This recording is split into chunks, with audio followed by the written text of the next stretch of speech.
In the depths of a galaxy far, far away, where darkness feeds upon ambition and power, flows like an endless river through the veins of those who dare to grasp it, there exists a secret, a biological truth that separates the Force-sensitive from the mundane, the powerful from the weak, the Sith Lords from mere mortals. This secret lies within every living cell, microscopic and yet monumentally important. These are the MIDI-CHLORIANs, and for the Sith, they represent not just potential, but destiny itself.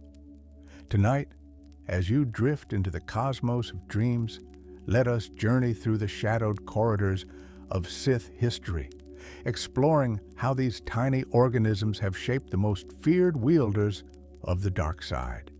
From the ancient tombs of Korriban to the obsidian chambers of Sith laboratories, from the meditations of immortal emperors to the experiments that defied death itself, the story of MIDI-CHLORIANs is written in the blood of Sith Lords across millennia.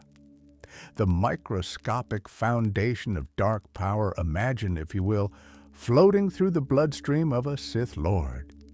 At this scale, you would witness something extraordinary. Swimming through the plasma, adhering to cell walls, existing in numbers that boggle the mind, are microscopic life forms. These are the MIDI-CHLORIANs, intelligent organisms that have existed since the very foundation of life in the center of a galaxy itself. The MIDI-CHLORIANs are not mere passengers in the bodies they inhabit. They are symbionts, living in a relationship with their hosts that goes beyond simple coexistence. Through these microscopic beings, the Force speaks. Through them, the cosmic energy that binds the galaxy together finds expression in the material world. Every Force-sensitive being, whether bathed in the light or steeped in shadow, owes their connection to the Force to these tiny creatures dwelling within their cells. For the Jedi, MIDI-CHLORIANs were understood as peaceful intermediaries, gentle conduits through which the Force could guide and communicate. The Jedi viewed them with reverence, seeing them as sacred symbols of the Force's will made manifest in living tissue. But the Sith, those who walked a different path, saw something else entirely. The Sith perceived the MIDI-CHLORIANs not as guides to be followed, but as tools to be mastered, not as partners in harmony, but as servants to be commanded. The concentration of MIDI-CHLORIANs within a being's cells determined their potential affinity with the Force. This measurement, known as a MIDI-CHLORIAN count or M count, became a way to gauge raw potential. For the average human, the count hovered around 2,500 MIDI-CHLORIANs per cell. This was enough for life, enough for the basic biological functions that the MIDI-CHLORIANs helped facilitate, but not enough to consciously touch the Force. But for the Force-sensitive, the numbers told a different story. A count of 7,000 or higher opened a door to Jedi or Sith training. At 10,000, a being possessed significant Force potential. At 15,000, they stood among the strongest Force users in the galaxy.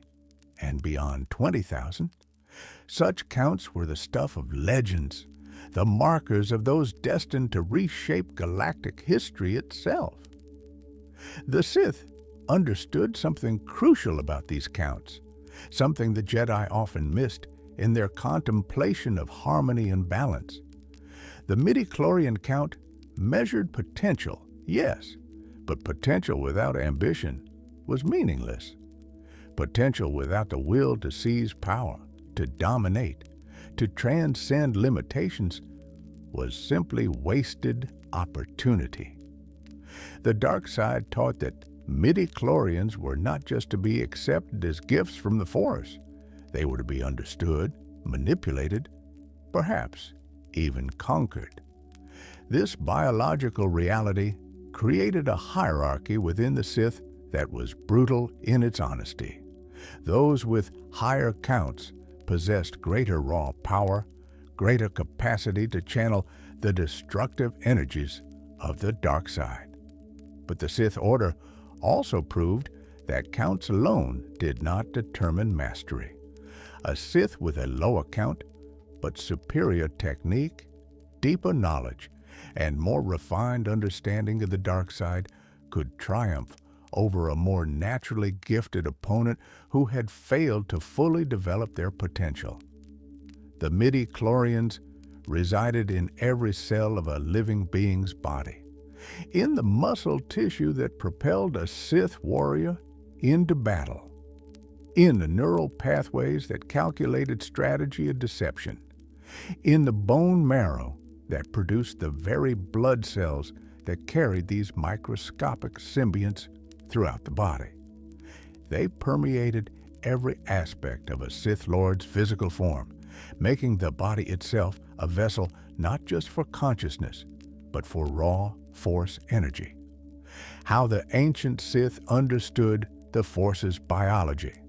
Long before the term MIDI-CHLORIAN entered the galactic lexicon, the ancient Sith understood that the Force flowed more strongly through some beings than others. They may not have possessed electron microscopes or the scientific instruments to measure cellular concentrations of these microscopic organisms, but they possessed something equally valuable: thousands of years of dark side experimentation and an uncompromising willingness to push beyond all boundaries. The original Sith species on Korriban, those red-skinned humanoids with natural Force sensitivity, carried in their blood a genetic legacy that the exiled Dark Jedi would recognize and covet. When those fallen Jedi first arrived on Korriban, around 7,000 years before the Battle of Yavin, they encountered a people whose very biology seemed optimized for channeling dark side energy. The Sith species had high concentrations of what we now know as MIDI-CHLORIANS, passed down through countless generations of selective breeding and Force-driven evolution. The Dark Jedi, who became the first Dark Lords of the Sith, interbred with the native Sith population. This was not merely cultural assimilation or political strategy. At a biological level, they were combining their own Force-sensitive bloodlines with the potent genetic heritage of the Sith species. The result was a hybrid population with MIDI-CHLORIAN counts that often exceeded either parent lineage. The characteristic red skin, the facial features, the bone ridges, these physical traits served as visible markers of a bloodline rich in Force potential. The ancient Sith developed their own understanding of what made one individual more powerful than another. They spoke of bloodlines being strong in the Force, recognizing that Force sensitivity tended to run in families. What they were observing, without the language of modern cellular biology, was the hereditary nature of high MIDI-CHLORIAN counts. Children of powerful Force users often inherited concentrations of these organisms comparable to or exceeding their parents. Sith alchemists of this era conducted experiments that unknowingly manipulated MIDI-CHLORIANs on a massive scale. When they used Sith sorcery to warp and mutate creatures, creating monstrous beasts and Force-sensitive abominations, they were affecting the MIDI-CHLORIAN populations within those creatures. When they bred the Massassi warriors on Yavin 4, genetically engineering a race of Force-sensitive soldiers, they were selecting for higher MIDI-CHLORIAN concentrations across generations. The Sith understood that certain rituals could temporarily amplify one's power in the Force. What they couldn't see at the microscopic level was that some of these rituals actually stimulated midi-chlorian activity, causing the organisms to more actively channel force energy through the host's cells. Dark side nexuses, places where the force grew particularly strong in its destructive aspects, were locations where the local environment somehow made midi-chlorians more receptive to dark side manipulation. Ancient Sith lords recognized that injury and physical trauma sometimes diminished a Force user's power.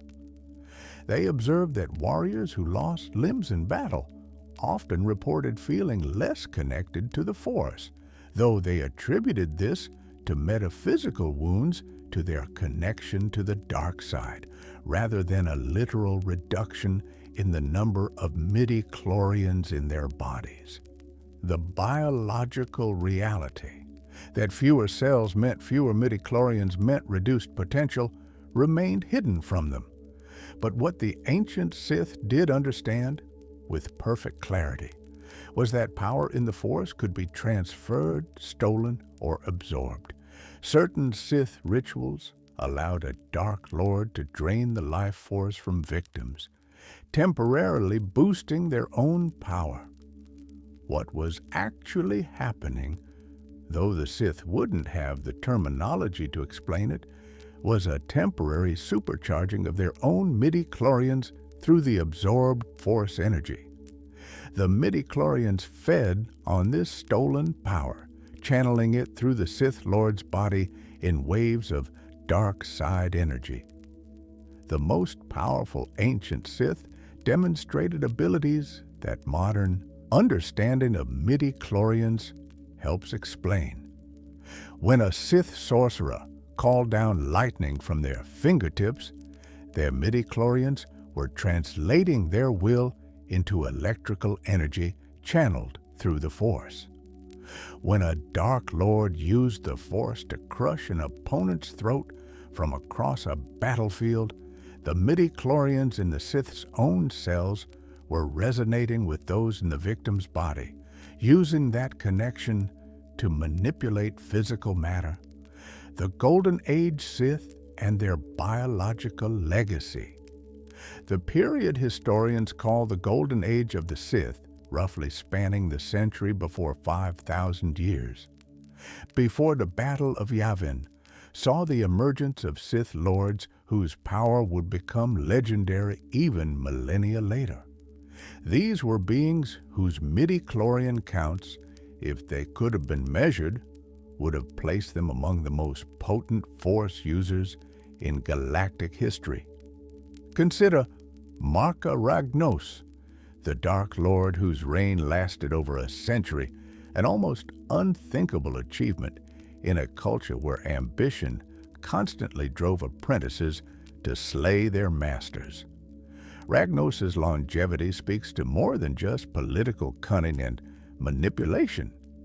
It suggests a midi-chlorian count substantial enough to grant him not only phenomenal Force powers, but also the ability to extend his natural lifespan through dark side techniques. While exact numbers can never be verified for a Sith Lord who lived thousands of years before modern medical scanners, Sith scholars have estimated that Ragnos's count likely exceeded 19,000 midi-chlorians per cell, placing him in the upper echelons of Force potential. Ragnos's power manifested in ways that demonstrated the full scope of what high midi-chlorian counts could achieve when combined with dark side mastery. He could impose his will on other Sith lords through sheer Force presence, a feat that required the midi-chlorians in his body to resonate at such intensity that nearby Force sensitives felt overwhelmed. Even after death, his spirit retained enough power to manifest at his own funeral, appearing before the assembled Sith to warn them against civil war. This persistence of consciousness beyond physical death points to MIDI-CHLORIANS, so attuned to their host that some essence of Ragnos's identity remained imprinted on the Force itself. When Ragnos died, two contenders emerged for his throne, Naga Sadow and Ludo Kresh.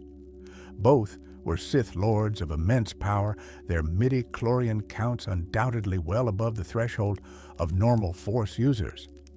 Naga Sadow, who would ultimately lead the Sith Empire in its first major war against the Republic, possessed abilities that modern analysis suggests came from a MIDI-CHLORIAN count in the range of 18 to 19,000 per cell. Sadow's signature ability was battle meditation on a scale few Force users ever achieved. From his meditation sphere, he could project illusions across entire star systems, making the Sith invasion fleet appear vastly larger than it actually was. This required his MIDI-CHLORIANs to channel Force energy in coordinated waves that affected the perceptions of millions of beings simultaneously. The biological energy expenditure must have been extraordinary, his body's cells working in perfect synchronization to maintain these grand illusions while Sadow himself directed the overall battle strategy. The tragedy of Naga Sadow illuminates another truth about MIDI-CHLORIANs. Potential means nothing if circumstances prevent its realization. Despite his tremendous natural gifts, Sadow's invasion failed. He ended his days in exile on Yavin 4, a broken Dark Lord whose dreams of conquest had crumbled. His MIDI-CHLORIANs, still numerous in his aging cells, still connected him to vast reserves of Force power.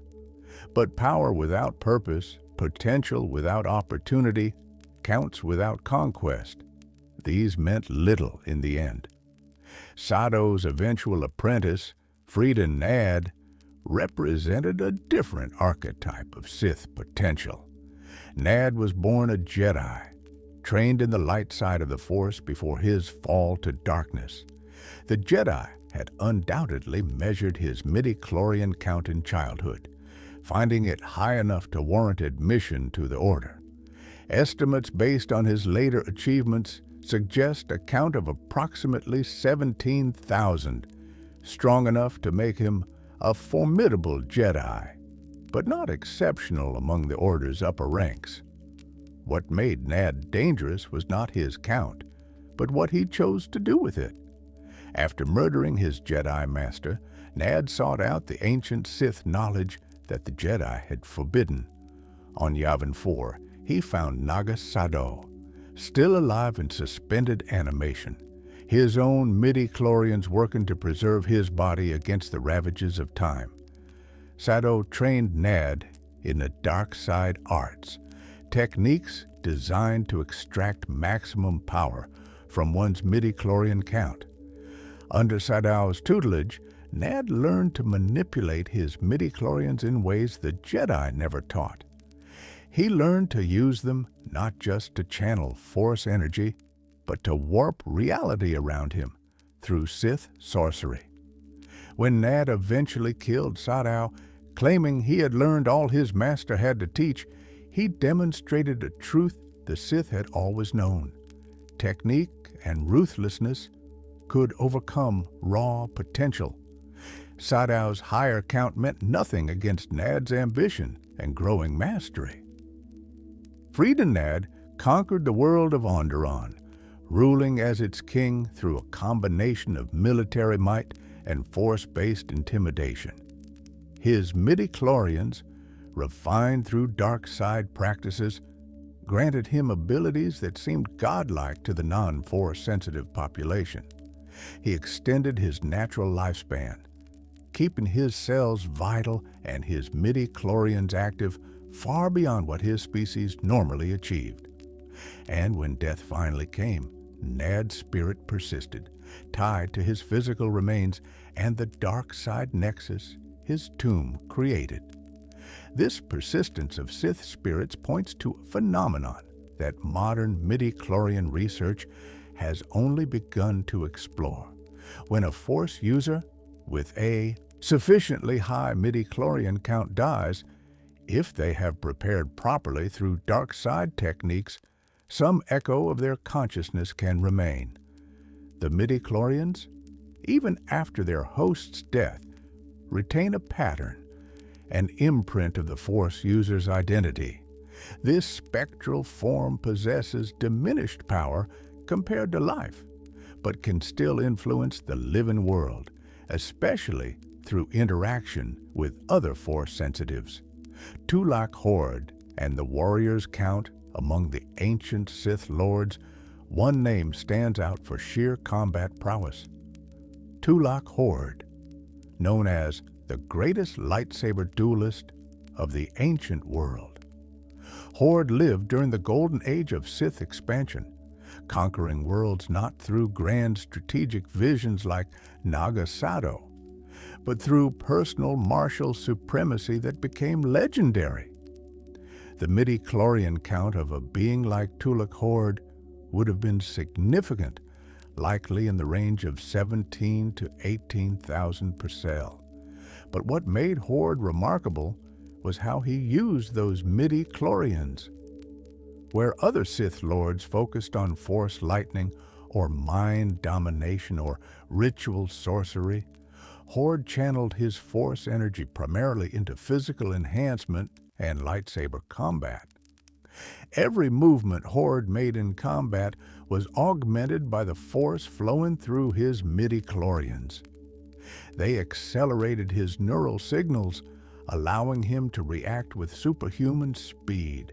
They flooded his muscles with Force energy, granting strength far beyond his natural physiology. They heightened his perceptions, making time seem to slow during combat so he could process and respond to multiple opponents simultaneously. Modern understanding of MIDI-CHLORIANs helps explain how Horde achieved what he did. During intense physical exertion, a Force user's MIDI-CHLORIANs become hyperactive, responding to the host's need for enhanced performance. In Horde's case, centuries of training had conditioned his MIDI-CHLORIANs to respond instantly to combat situations, creating a synergy between biological potential and refined technique that made him virtually unbeatable in single combat. Horde's legacy included not just his conquests, but his teachings. He trained numerous apprentices, each inheriting not just his techniques, but his understanding of how to channel Force energy through the body for combat purposes. While they couldn't inherit his MIDI-CHLORIAN count, they could inherit his methods for maximizing whatever count they possessed. The tomb of Tulak Horde on Korriban became a dark side nexus in its own right. The concentration of dark side energy there suggests that Horde's MIDI-CHLORIANs, even in death, continued to affect their environment. Sith acolytes who meditated in his tomb reported visions, increased Force sensitivity, and temporary spikes in power. What was happening at a biological level was that the lingering dark side energy in Horde's remains was resonating with the MIDI-CHLORIANs of living Force sensitives who ventured too close. Vitiate, the immortal emperor, and his incomprehensible power.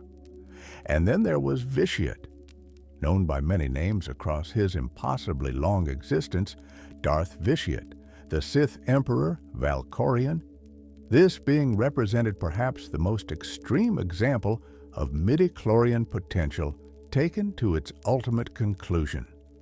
Born as Tenebrae on the planet Medrias, the child who would become Vitiate demonstrated Force sensitivity from infancy. The legends say he killed his father with a thought at the age of 10. If true, such a feat would require a MIDI-CHLORIAN count that exceeded anything seen before or since in a child so young. Conservative estimates place Vitiate's natural MIDI-CHLORIAN count before any of his dark side enhancements at somewhere between 20 and 21,000 per cell. But Vitiate was not content with natural gifts. He was a being driven by the ultimate ambition to transcend mortality itself, to become a god. When the Sith Empire collapsed after the Great Hyperspace War, Vitiate saw opportunity. He called the surviving Sith Lords to the world of Nathema, promising a ritual that would save them from the Republic's vengeance. What happened on Nathema represents one of the most extreme manipulations of MIDI-CHLORIANS ever attempted. Vitiate linked every Sith Lord in a dark side network, their MIDI-CHLORIANS resonating in synchronization across hundreds of individual bodies. Then, in a ritual that lasted for days, he drained not just the Force energy, but the very life essence from every being on the planet. The ritual killed every living thing on Nathema, every plant, every animal, every microorganism, and that included the MIDI-CHLORIANS themselves. Vitiate consumed the life force of trillions upon trillions of MIDI-CHLORIANS, absorbing their energy into himself. The result was power on a scale that defied normal understanding of force potential. Vitiate's own MIDI-CHLORIAN count, post-ritual, probably remained at his natural level in terms of raw numbers per cell. But those MIDI-CHLORIANS had been fundamentally altered. They had been supercharged with stolen life energy, transformed from normal symbionts into something more akin to batteries of concentrated force power. Each MIDI-CHLORIAN in Vitiate's body now channeled vastly more energy than should have been biologically possible. This transformation granted Vitiate immortality, or something close to it. His MIDI-CHLORIANS, saturated with stolen life force, kept his body from aging in any conventional sense. He ruled the hidden Sith Empire for over 13 centuries, his appearance never changing, his power never diminishing. Even when his physical body was destroyed, his consciousness could transfer to new vessels, his transformed MIDI-CHLORIANS carrying the pattern of his identity across hosts. The existence of Vitiate raised disturbing questions about the nature of MIDI-CHLORIANS themselves. Were they truly just symbiotic organisms, or were they something more? Could they be fundamentally altered through dark side rituals? Could their natural limitations be overcome through sufficient application of forbidden knowledge? Vitiate's very existence suggested that the answer to all these questions was yes, and that realization horrified even other Sith Lords who learned of it. Other Sith would study Vitiate's methods, trying to replicate even a fraction of his achievement. None would succeed on the same scale, but the principle he established, that MIDI-CHLORIANS could be manipulated, enhanced, and weaponized through dark side techniques, would influence Sith philosophy for the millennia that followed. Darth Revan, the prodigy's count, and the nature of balance. In any discussion of ancient Sith and their MIDI-CHLORIAN counts, one cannot overlook Darth Revan, perhaps the most complex Force user in galactic history. Revan's story illuminates truths about MIDI-CHLORIANS that pure measurements alone cannot capture. Born Force-sensitive, Revan was trained as a Jedi.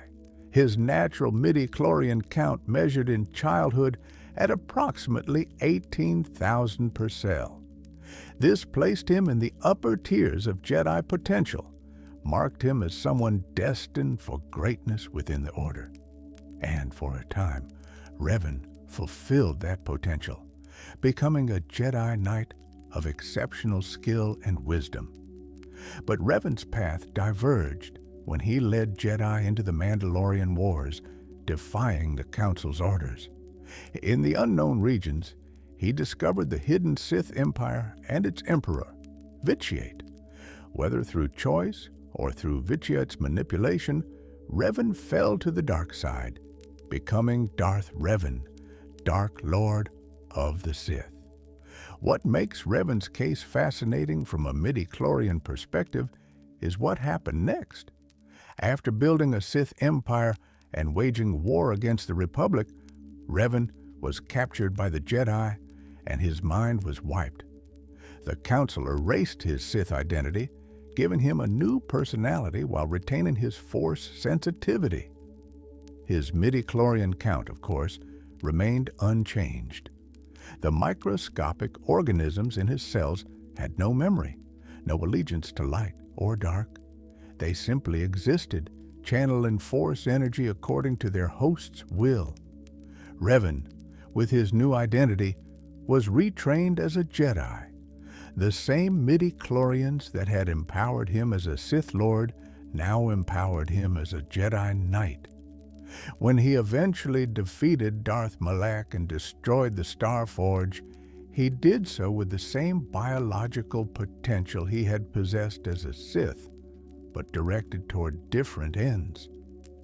Years later, when Revan's memories returned and he grappled with his dual identity, his midi-chlorian count remained constant, but his understanding of the Force had evolved beyond simple dark or light.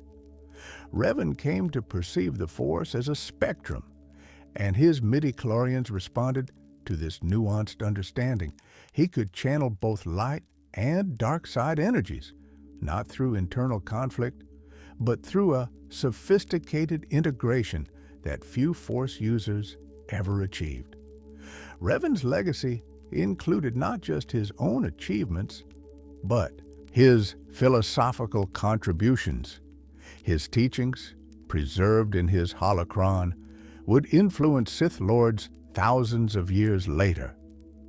Darth Bane discovered Revan's holocron and from it learned principles that would reshape the entire Sith Order. Revan understood that midi-chlorian count alone meant nothing without the wisdom to use it effectively, and he taught that the strongest Force users were those who understood the Force in all its complexity rather than clinging to dogmatic simplicity. Darth Bane, the Architect's Count, and the Rule of Two. When the Brotherhood of Darkness fell and the old Sith Order collapsed around 1,000 years. Before the Battle of Yavin, a single Sith Lord survived and transformed everything. Darth Bane, born Dessel, a miner who discovered his Force sensitivity late in life, possessed a midi-chlorian count of approximately 17 to 18,000 per cell. Bane's count, while impressive, did not place him at the absolute pinnacle of Sith potential. During the Brotherhood of Darkness, there were Sith Lords with higher counts. But Bane understood something crucial. The Brotherhood, with its hundreds of Sith all drawing on the dark side simultaneously, was diluting the power available to each individual. The dark side was not infinite in its accessibility. It responded most powerfully to singular will, to concentrated ambition, to focused hunger for power. Bane's studies of ancient Sith teachings, particularly Revan's holocron, convinced him that the Sith needed fundamental restructuring. Instead of armies of dark side users, there should be only two: a master to embody power and an apprentice to crave it.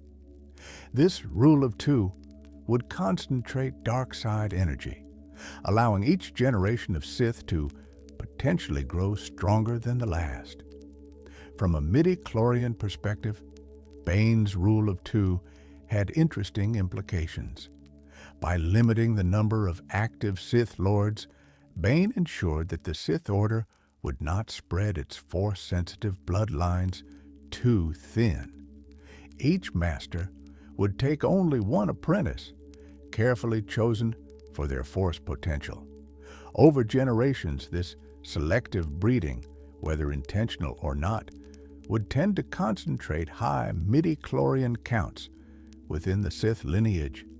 Bane himself demonstrated how technique and knowledge could amplify the power of one's MIDI-CHLORIAN count. Through studies of Sith alchemy and sorcery, he learned to push his MIDI-CHLORIANs beyond their normal limits. He created orbalisks, parasitic creatures that attached to his body and fed on the dark side energy his MIDI-CHLORIANs channeled, creating a feedback loop that amplified his strength and durability at the cost of constant pain. The orbalisk armor Bane wore became a grotesque symbiosis. The creatures drew on the force energy flowing through Bane's MIDI-CHLORIANs, and in return, they enhanced his physical capabilities far beyond what even a force user should achieve. When Bane was eventually freed from the orbalisks, his body bore scars, but his MIDI-CHLORIAN count remained unchanged. The potential was always there. The orbalisks had simply provided a means to access more of it more intensely. Bane's apprentice, Darth Zana, possessed a MIDI-CHLORIAN count estimated around 15 to 16,000. Lower than her master's count, certainly, but Zana specialized in Sith sorcery, a discipline that relied less on raw force power and more on knowledge of how to manipulate reality through the dark side. When she eventually faced Bane in their final confrontation, the question was not who had the higher count, but who had mastered their potential more completely. The duel between Bane and Zana illuminates a truth about MIDI-CHLORIANs that cannot be overstated. They measure potential, not achievement. Bane, with his higher count and decades of experience, should have easily defeated his apprentice. But Zana had refined her technique, specialized her abilities, and understood her own MIDI-CHLORIANs deeply enough to use them with precision rather than just raw power. The outcome of that duel, lost to history but crucial to the Sith lineage, would determine whether pure potential or refined technique would define the next generation of Sith Lords. The Hidden Centuries and the Benite Lineage. Following Darth Bane's establishment of the Rule of Two, the Sith went into hiding. For nearly 1,000 years, only two Sith Lords existed at any given time, working in secret to undermine the Republic and prepare for the eventual return of Sith dominance. During these hidden centuries, MIDI-CHLORIAN counts within the Sith lineage underwent interesting fluctuations. Each master trained exactly one apprentice, and that apprentice was expected to eventually surpass and kill their master. This created intense selective pressure. Masters sought out apprentices with high force potential, which generally correlated with high MIDI-CHLORIAN counts. But they also needed to balance potential against tractability, seeking apprentices powerful enough to be useful, but not so powerful they would strike before learning everything the master had to teach. Some generations saw MIDI-CHLORIAN counts rise within the Sith lineage as masters specifically sought out force-sensitive children with exceptional potential. Other generations saw counts remain stable or even decline slightly, as masters prioritized other qualities like cunning, political acumen, or specific force abilities over raw MIDI-CHLORIAN numbers. What remained constant was the Sith understanding that MIDI-CHLORIANs were tools. The Benite Sith developed meditative techniques designed to stimulate MIDI-CHLORIAN activity, temporarily boosting their force powers beyond baseline levels. They practiced in dark side nexuses, where the environmental conditions made their midi-chlorians more receptive to channeling destructive energy. They studied ancient Sith texts that describe methods for manipulating these microscopic organisms on increasingly sophisticated levels. This thousand-year period of hidden preparation culminated in a lineage that led directly to one of the most important figures in midi-chlorian history, a moon banker named Hago Damask, who would take the Sith name Darth Plagueis and push midi-chlorian manipulation to heights that even the ancient Sith had never imagined. But before we explore Plagueis and his revolutionary work, before we delve into the Sith Lord who would dare to manipulate the very source of Force sensitivity itself, let us pause and reflect on what we have learned. The ancient Sith, the Golden Age Dark Lords, the architects of the Rule of Two, all of them understood that power in the Force began with the midi-chlorians flowing through their cells. They measure themselves not just by their deeds, but by their potential, and they drove themselves to extract every bit of power that potential offered, no matter the cost. The story of midi-chlorians and the Sith is ultimately a story about potential versus achievement, about the biological foundations of power, and about the lengths to which those who hunger for dominance will go to transcend their natural limitations.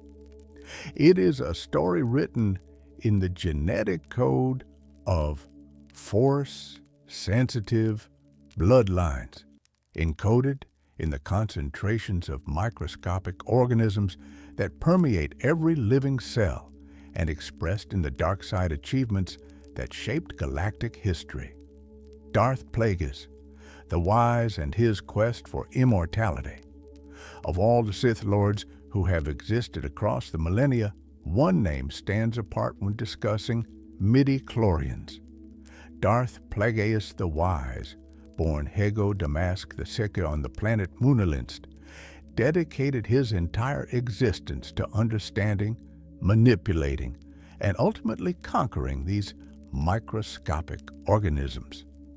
His work would influence galactic events in ways that even he could not have fully predicted.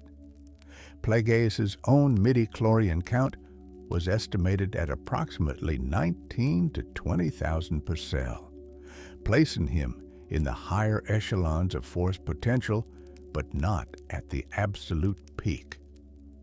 What made Plagueis extraordinary was not his count, but his scientific approach to the dark side. Where other Sith Lords accepted their midi-chlorians as a given, a natural endowment that determined their ceiling of power, Plagueis asked a revolutionary question. Could midi-chlorians be manipulated directly? The moon species to which Plagueis belonged were known for their mathematical minds and their capacity for complex financial calculations. Plagueis brought this analytical approach to his Sith studies. He did not simply meditate on the Force or practice combat techniques. He studied midi-chlorians as a scientist would study any organism, observing their behavior, testing their responses, attempting to discern the rules that governed their relationship with the Force. Plagueis' master, Darth Tenebris, had been a Bith who possessed substantial Force power and deep knowledge of Sith teachings. Tenebris' own midi-chlorian count was estimated around 18,000, respectable but not exceptional.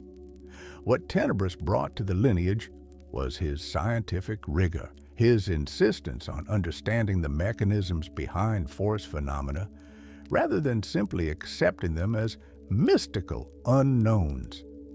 But Tenebris' approach had limitations. He saw the Force through a lens of mathematics and prediction, trying to calculate probabilities and outcomes with computational precision. When he died in a mining accident on Baldemnik, killed by his own apprentice Plagueis in a moment of opportunistic betrayal, his understanding of MIDI-CHLORIANS remained theoretical. He had hypothesized about manipulating these organisms, but had never achieved practical application. Plagueis, freed from his master's guidance and limitations, took a different path. He established a laboratory, a place where he could experiment with MIDI-CHLORIANS under controlled conditions. He began with small creatures, studying how their MIDI-CHLORIAN populations responded to various stimuli. He discovered that dark side energy, properly applied, could stimulate MIDI-CHLORIAN reproduction within a host organism. The organisms would multiply, increasing the creature's force sensitivity. These early experiments taught Plagueis crucial lessons about the nature of MIDI-CHLORIANS. They were not merely passive conduits for the Force. They possessed something approaching intelligence, a collective awareness that existed at the cellular level. When Plagueis attempted to force MIDI-CHLORIANS to behave in ways contrary to their nature, they resisted. But when he learned to communicate with them through the Force, to persuade rather than command, they responded. Plagueis discovered that MIDI-CHLORIANS had a will of their own, or more accurately, they served the will of the Force itself. They existed in every living cell, yes, but they were also connected to something larger, something cosmic. The living force flowed through them, and the cosmic force guided them. Plagueis' great insight was that a sufficiently skilled Force user could intercede in this relationship, could impose their own will between the MIDI-CHLORIANS and the Force they served. The experiments escalated. Plagueis moved from simple creatures to more complex organisms. He acquired a Bith named Darth Venomous, another Force-sensitive who had been secretly trained by Tenebris as a potential backup apprentice. Plagueis kept Venomous alive in his laboratory, using the Bith as a test subject for his most extreme manipulations. Through Venomous, Plagueis learned to kill with MIDI-CHLORIAN manipulation. He discovered that he could command the MIDI-CHLORIANs in Venomous's cells to cease their normal functions, effectively shutting down the biological processes that kept the Bith alive. Death came swiftly when the MIDI-CHLORIANs withdrew their support from the body's cells. But more remarkably, Plagueis found he could reverse this process. He could resurrect Venomous. By willing the MIDI-CHLORIANs back into activity, by flooding them with Force energy and compelling them to resume their symbiotic duties, Plagueis brought the dead Bith back to life. The first few resurrections were temporary. Venomous would revive for hours or days before his organs failed again. But with each iteration, Plagueis refined his technique. He learned to sustain the MIDI-CHLORIANs in a state of heightened activity that kept damaged organs functioning despite injury or disease. This was power beyond what any Sith Lord before him had achieved. Plagueis stood on the threshold of conquering death itself. But there were limits. Each resurrection took a toll on Venomous's body. The organs weakened with every cycle of death and revival. Eventually, even Plagueis' manipulation of MIDI-CHLORIANs could not prevent total systemic failure. Venomous died a final death, his MIDI-CHLORIANs unable to sustain a body too damaged to support life. But Plagueis had learned what he needed to know. He understood now that MIDI-CHLORIANs could be commanded to maintain life in a body that should have died. The implications were staggering.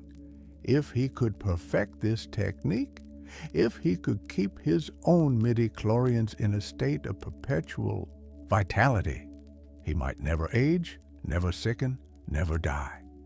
Immortality was not just a dream, it was a biological possibility waiting to be unlocked. Plagueis' research took him deeper into forbidden territory. He began to wonder, if midi-chlorians could sustain life and prevent death, could they also create life? The ancient texts spoke of midi-chlorians forming spontaneously in the galaxy's core, the foundation of all biological existence. But could they be convinced to form life where none existed before? He theorized that a being created by manipulating midi-chlorians directly without biological reproduction would be the ultimate Force-sensitive. Such a being would not have midi-chlorians by chance of genetic inheritance. Instead, the midi-chlorians themselves would be the purpose of the being's existence, woven into every cell from the moment of creation. The being would be living embodiment of the Force, made flesh. Years of research led Plagueis to attempt this ultimate experiment. Along with his apprentice, Darth Sidious, Plagueis engaged in a ritual designed to shift the very balance of the Force toward the dark side. They attempted to saturate the galaxy with dark side energy, to tip the cosmic scales irrevocably toward the Sith. And in this moment of supreme dark side power, Plagueis attempted to coax the midi-chlorians into spontaneously creating life. The experiment appeared to fail. No being materialized in Plagueis' laboratory. No sudden surge of midi-chlorians formed into conscious existence under his direct observation. Plagueis concluded that the manipulation had not worked, that the midi-chlorians had resisted, or that his technique was flawed. But the midi-chlorians had not resisted. They had responded. The Force itself had responded, and the response came in the form of a virgin birth on the desert world of Tatooine. A slave woman named Shmi Skywalker, who had never known a man, found herself pregnant.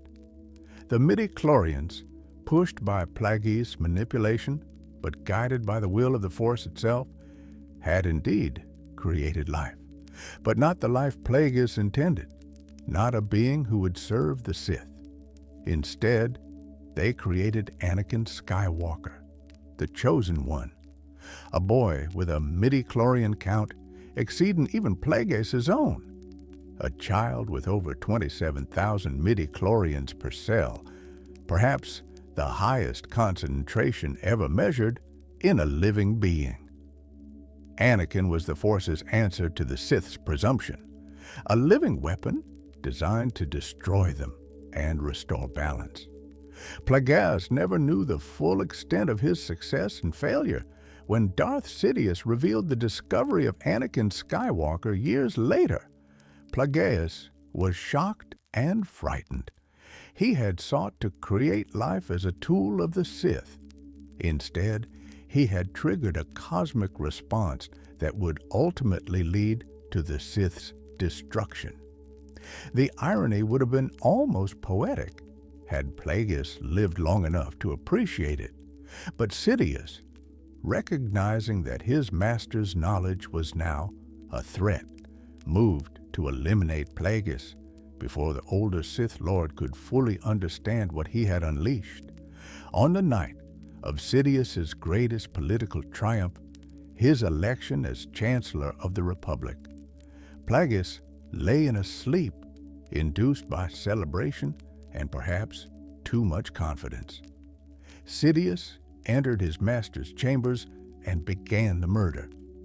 Plagueis awoke to find himself unable to breathe, his midi-chlorians struggling to sustain organs that Sidious was actively attacking through the Force. In those final moments, Plagueis understood the cruel truth. All his research into manipulating midi-chlorians, all his experiments in preventing death, had focused on long-term preservation. He had learned to forestall aging, to repair slow damage, to maintain vitality over years and decades. But he had never mastered the instant response needed when facing sudden, violent death. His midichlorians, for all their potential, could not react quickly enough to counter Sidious's attack. They needed time to reorganize cellular function, time to redirect force energy, time to heal damaged tissues. And Sidious gave him no time. Plagueis' final thoughts, as darkness closed in, might have included the bitter realization that despite all his knowledge, despite his revolutionary understanding of midichlorians, he remained mortal. The secret to immortality had eluded him at the crucial moment. His own apprentice, who had learned much but not everything from him, now possessed all of Plagueis' accumulated knowledge, while Plagueis himself faced oblivion. The tragedy of Darth Plagueis was that he came closer than any Sith before him to conquering death through midi-chlorian manipulation, yet died in a manner almost mundane. All the potential in the galaxy, all the midi-chlorians serving his will, could not save him from betrayal. His legacy would live on in his apprentice and in the boy whose creation he had inadvertently triggered. But Plagueis himself joined the long line of Sith Lords who discovered that power alone is not enough. Darth Sidious, the inheritor's refined mastery, Sheev Palpatine, who would become known as Darth Sidious, represented the culmination of the Banite Sith tradition. His midi-chlorian count, estimated at approximately 20 to 21,000 per cell, placed him at the absolute peak of force potential. More importantly, Sidious had learned nearly everything Darth Plagueis knew about manipulating these organisms, and he had survived where his master had fallen. Sidious's approach to midi-chlorians differed from Plagueis' scientific methodology. Where Plagueis conducted experiments and kept meticulous records, Sidious focused on practical application. He learned the techniques for manipulating midi-chlorians, yes, but he applied them toward political power rather than biological immortality. During his time as Plagueis' apprentice, Sidious had observed all of his master's experiments. He watched Venomous die and be resurrected. He participated in the ritual that attempted to shift the Force toward the dark side. He learned the theory behind midi-chlorian manipulation, understanding how a skilled Force user could command these organisms at the cellular level. But Sidious recognized something Plagueis had missed. The most effective use of midi-chlorian manipulation was not in creating life or preventing death, but in enhancing one's own power. Sidious learned to stimulate his own midi-chlorians to states of heightened activity, temporarily boosting his force abilities beyond even his formidable baseline. When he needed to project confidence and authority to seduce politicians, his midi-chlorians responded, channeling force energy in subtle waves that influenced perception. This was Sidious's true genius. He understood that midi-chlorians responded to will, and his will was absolute. When he unleashed force lightning, his midi-chlorians translated his hatred into electrical energy with devastating efficiency. When he clouded the Force to hide from the Jedi, his midi-chlorians created distortions in the force field around him, making him nearly invisible to Force-sensitive detection. Sidious's plan to destroy the Jedi and take control of the galaxy required perfect manipulation of his midi-chlorian-granted abilities. For decades, he operated in plain sight. A politician who was also secretly the Dark Lord of the Sith, and the Jedi never detected him.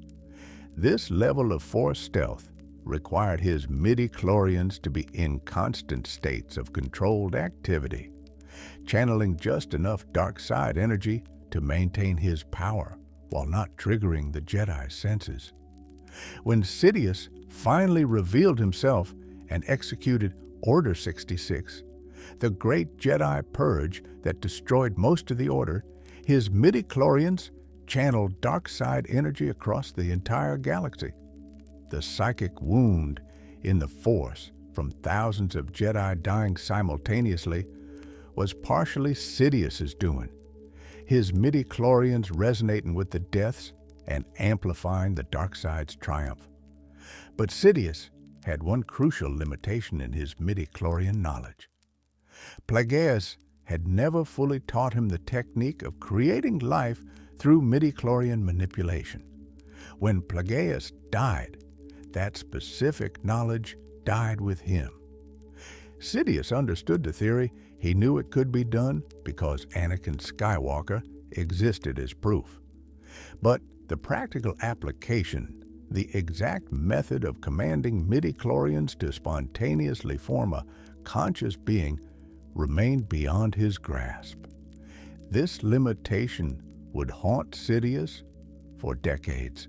When his first body was destroyed at the Battle of Endor, when Darth Vader threw him down the reactor shaft of the second Death Star, Sidious's spirit survived.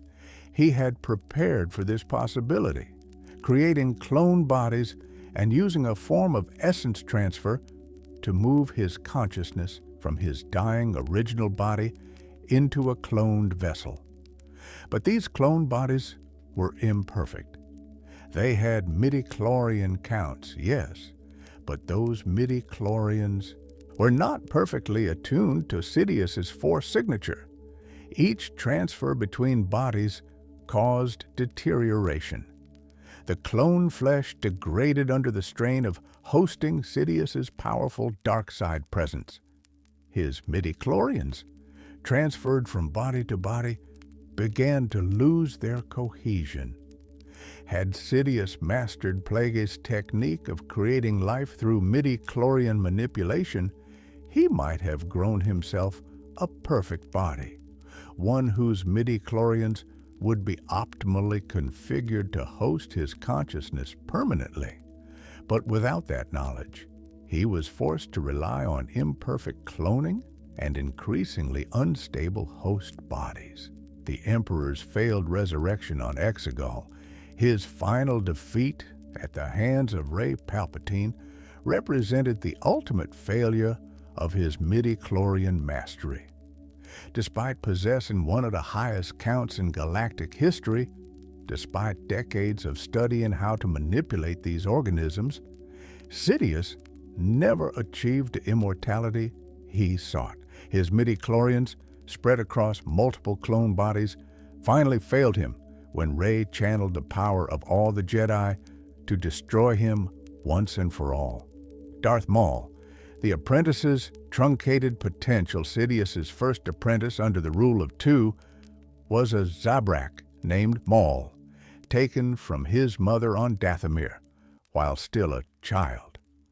Maul's natural MIDI-CHLORIAN count was estimated at approximately 17 to 18,000 per cell, strong enough to make him a powerful Force user, but not exceptional by the standards of Sith lords. What made Maul dangerous was not his count, but his training. From early childhood, Sidious subjected Maul to brutal conditioning designed to forge him into a weapon. The dark side training stimulated Maul's MIDI-CHLORIANs constantly, keeping them in states of heightened activity that might have been damaging to a being with less natural resilience. Maul's Zabrak physiology, naturally hardy and pain-resistant, could tolerate the strain that Sidious's training placed on his cellular structure. Maul specialized in physical combat and raw aggression.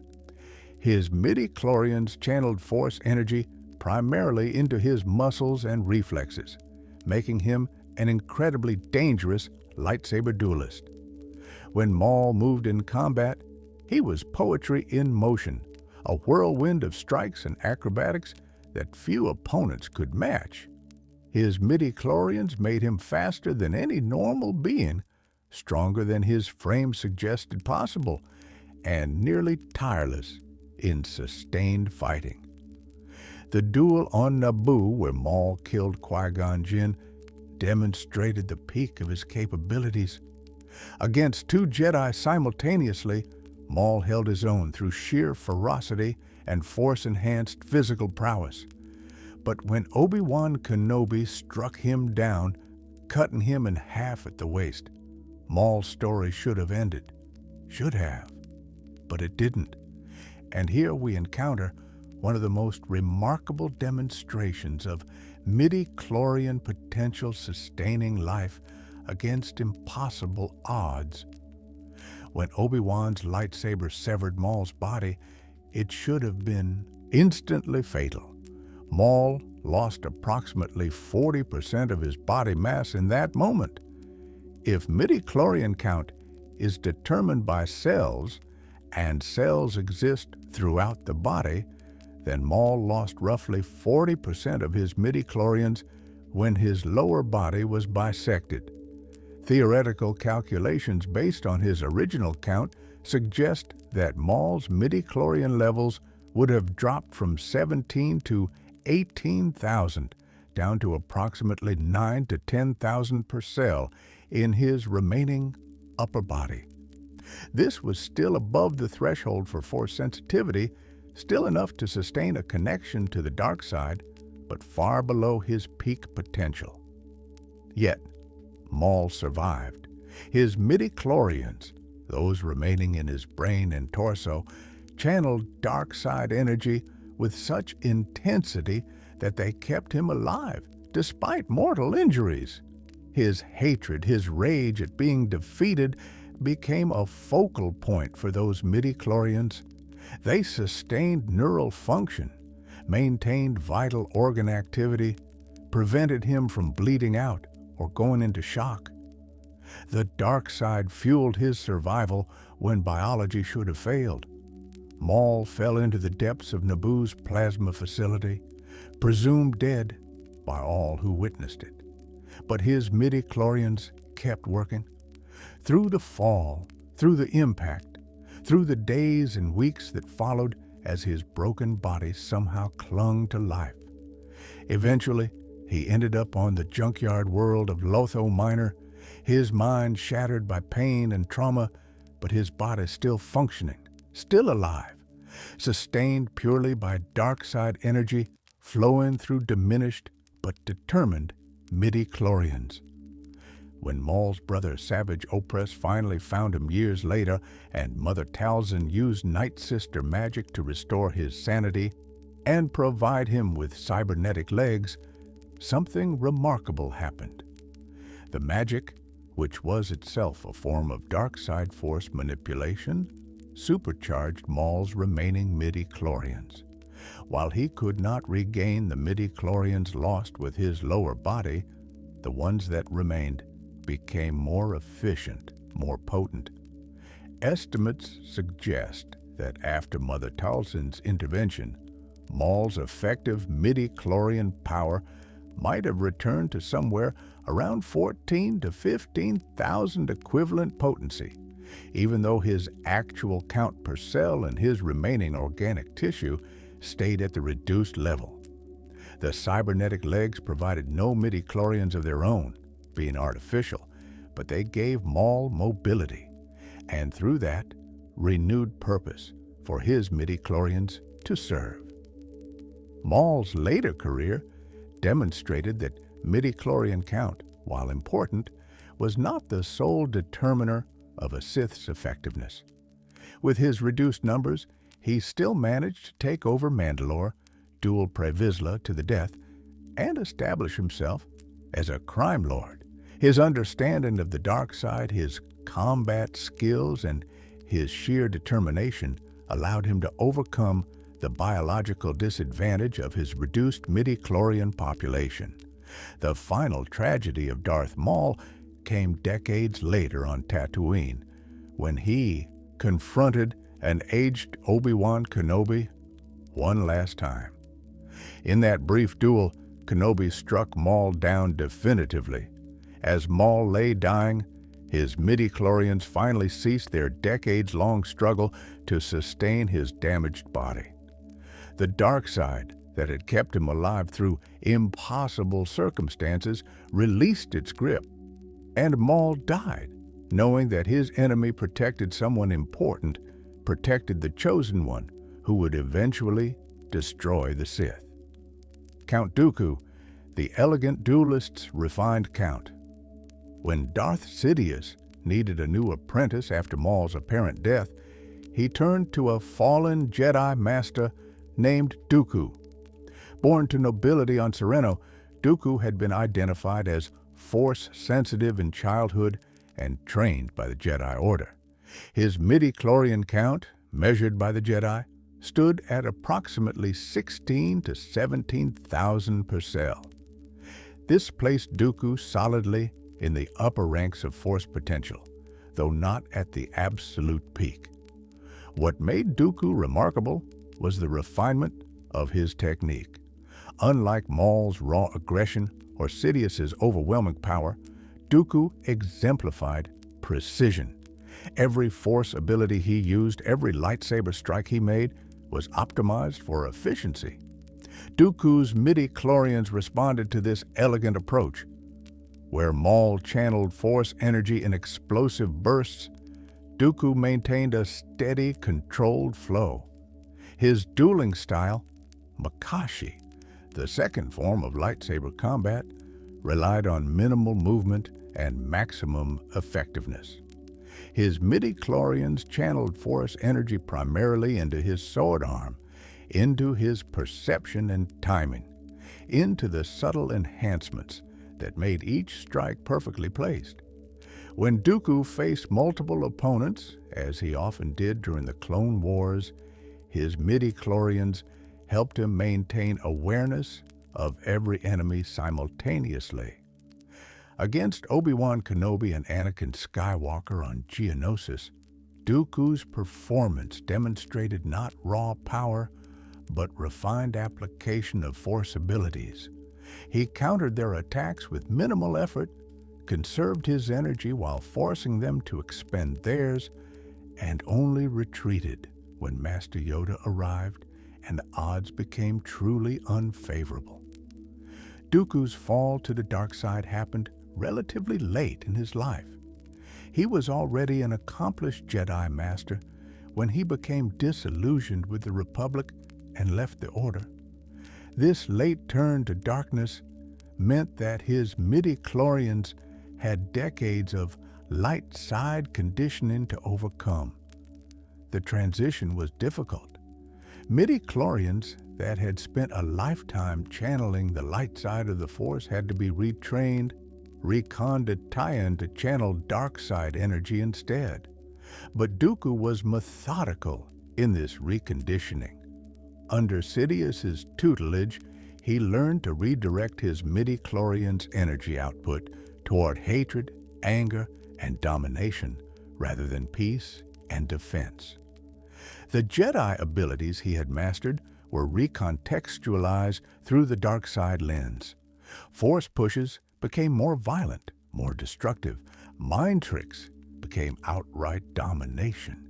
His prescience in combat shifted from defensive anticipation to aggressive exploitation of openings. Dooku's Force lightning was particularly notable. Unlike Sidious's overwhelming torrents of electrical energy, Dooku's lightning was precise, controlled, targeted. His midi-chlorians translated his will into focused bolts rather than wild streams.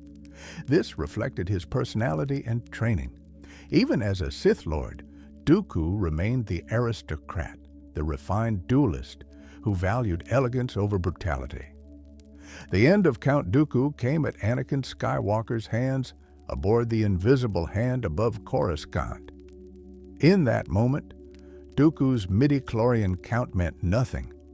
Anakin, with his vastly higher count and his growing dark side rage, simply overpowered Dooku's defenses. The older Sith Lord's refined technique could not overcome the raw potential of the Chosen One unleashed. As Anakin's lightsabers crossed Dooku's throat, the Count's midi-chlorians ceased their decades of activity. His body, maintained in relative youth through dark side practices, would decay normally, now that the energy sustaining it was gone. Dooku died knowing he had been a pawn in Sidious's larger game, that his midi-chlorian potential had been used and then discarded when someone stronger came along. Anakin Skywalker, the highest count and the greatest tragedy. And so we come to him, Anakin Skywalker, the Chosen One, the living being with the highest midi-chlorian count ever recorded in galactic history. Over 27,000 midi-chlorians per cell, numbers so high that when Qui-Gon Jinn transmitted the results to Obi-Wan Kenobi, the younger Jedi could barely believe them, numbers that exceeded even Master Yoda's count, numbers that suggested Anakin was not conceived through normal biological reproduction, but was instead the Force's own creation. Anakin's midi-chlorians were not like those in other Force sensitives. They had been created deliberately by the will of the Force, possibly as a response to Darth Plagueis' attempt to manipulate midi-chlorians into creating life.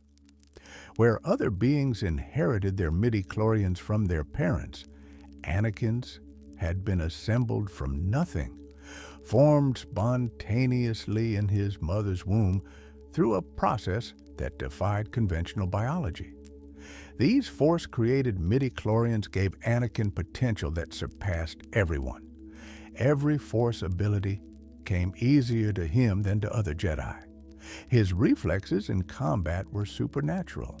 His piloting skills made him the best starfighter pilot in the galaxy. His ability to sense the immediate future let him react to threats before they fully materialized. All of this stemmed from midi-chlorians that existed in concentrations unprecedented in recorded history. Qui-Gon Jinn, the Jedi who discovered Anakin on Tatooine, understood immediately that this boy represented something extraordinary. The midi-chlorian count alone would have been remarkable, but Qui-Gon also sensed that Anakin's conception had been virgin birth, that his mother Shmi had never known a man. This suggested that Anakin was the prophesied Chosen One, the being who would bring balance to the Force. What Qui-Gon didn't know, couldn't know, was that Anakin's astronomical midi-chlorian count came with a terrible destiny. The same potential that made him the strongest Force user also made him vulnerable to the dark side.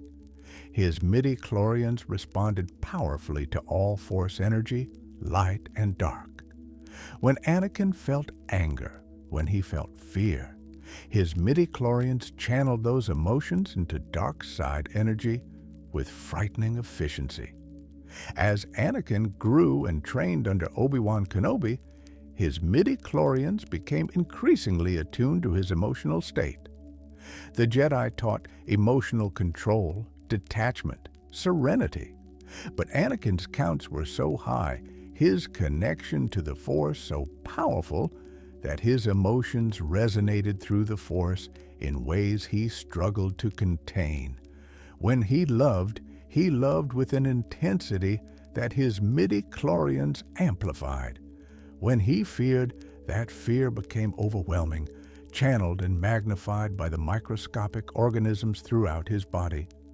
The Clone Wars saw Anakin reach new heights of power.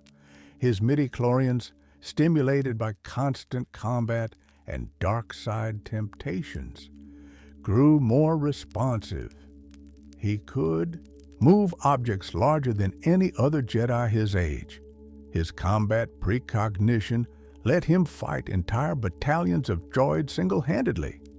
His Force choke, an ability that drew on the dark side, came to him almost instinctively when his anger flared. By the time of Revenge of the Sith, Anakin stood at a crossroads. His MIDI-CHLORIAN count remained at its birth levels, over 27,000 per cell, giving him potential that could have made him the greatest Jedi in history if he had fulfilled his training. But emotionally, psychologically, he was compromised. His fear of loss, especially his prophetic dreams of Padme dying in childbirth, created a vulnerability that Darth Sidious expertly exploited. Sidious recognized in Anakin not just power, but potential that exceeded his own. The Emperor's MIDI-CHLORIAN count, while exceptional, was lower than Anakin's. If Anakin reached his full potential, he would surpass Sidious. This made Anakin simultaneously the perfect apprentice and the perfect threat. Sidious needed to turn Anakin to the dark side before the Jedi fully trained him, but also needed to ensure that Anakin never reached his full potential and became a threat to Sidious's rule. The tragedy unfolded on Mustafar. Anakin, now Darth Vader, his mind twisted by the dark side and his judgment clouded by loss and rage, faced his former master, Obi-Wan Kenobi. The duel between them was epic, a clash of former brothers that ranged across the hellish landscape of the lava planet. But despite Vader's superior MIDI-CHLORIAN count, despite his raw power in the Force, Obi-Wan's superior position and cooler head prevailed. When Obi-Wan's lightsaber severed Vader's legs and remaining arm, when Vader's body began to burn in the fires of Mustafar, something catastrophic happened at the cellular level. The flesh that burned, the limbs that were lost, all of that tissue contained MIDI-CHLORIANs. And those MIDI-CHLORIANs died with the tissue. Conservative estimates suggest that Vader lost approximately 40% of his body mass in that moment. Limbs contained substantial amounts of tissue, and the burning destroyed even more. If Anakin had possessed over 27,000 MIDI-CHLORIANs per cell, his surviving tissue after Mustafar contained perhaps 16 to 17,000 per cell, assuming his per-cell concentration remained constant in his remaining organic tissue. But the reality was likely worse. The severe burning, the trauma, the damage to his remaining organs all stressed his surviving MIDI-CHLORIANs. Some likely died outright from the trauma. Others might have become damaged, less effective at channeling Force energy. When Sidious recovered Vader's broken body and sealed it in the iconic black armor, he was looking at an apprentice whose potential had been dramatically reduced. Sidious himself calculated it.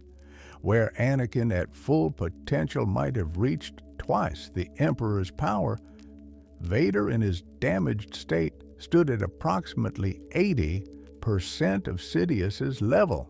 The devastating injuries on Mustafar had not just crippled Vader's body, they had reduced his MIDI-CHLORIAN count, and thus his ceiling of potential power. The armor that kept Vader alive also became his prison. The cybernetic limbs contained no MIDI-CHLORIANs. They were artificial, dead metal and circuits. Vader's remaining organic tissue, his torso and head, his damaged lungs and scarred skin, that was all that remained to house his MIDI-CHLORIANs. And those MIDI-CHLORIANs now had to work harder, channel more energy to compensate for the lost potential. Vader adapted to his diminished state through technique and through mastery of the dark side.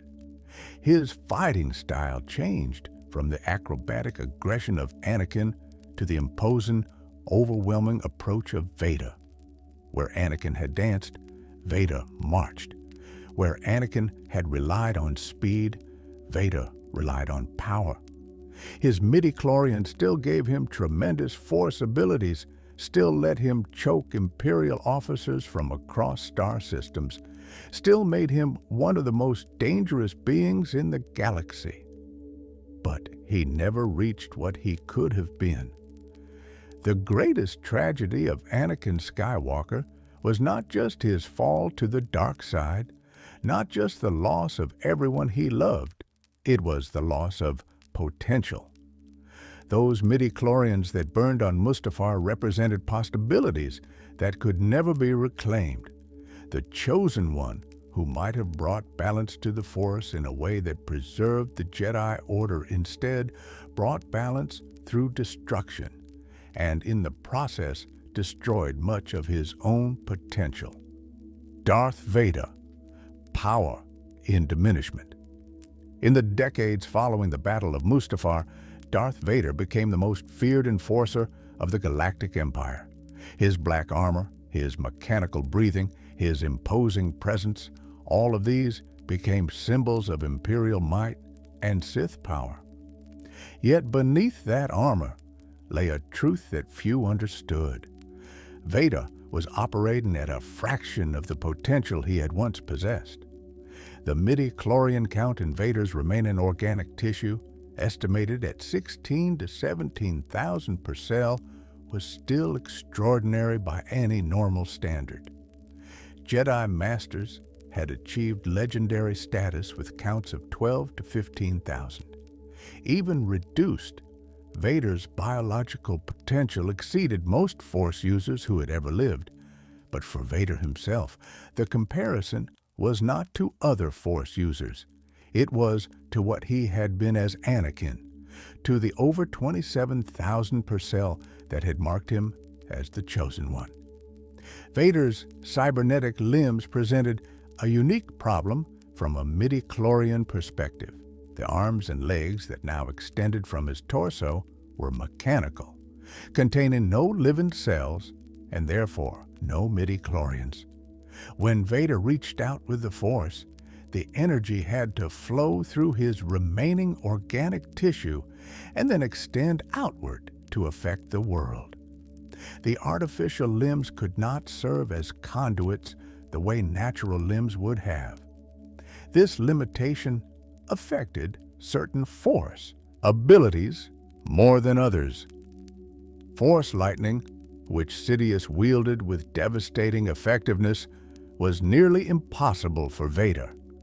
The ability required channeling electrical energy through one's own body and out through the extremities. Vader's cybernetic arms could not properly channel such energy. Attempts to use Force lightning risked damaging his own life support systems. This weakness was not lost on Sidious, who understood that Vader's dependence on the armor and the inability to use certain Force powers helped ensure the apprentice would never surpass the master. But in other ways, Vader learned to channel his reduced midi-chlorian count with brutal efficiency. His Force choke became his signature ability, an expression of dark side power that required no physical contact and no direct channeling through artificial limbs.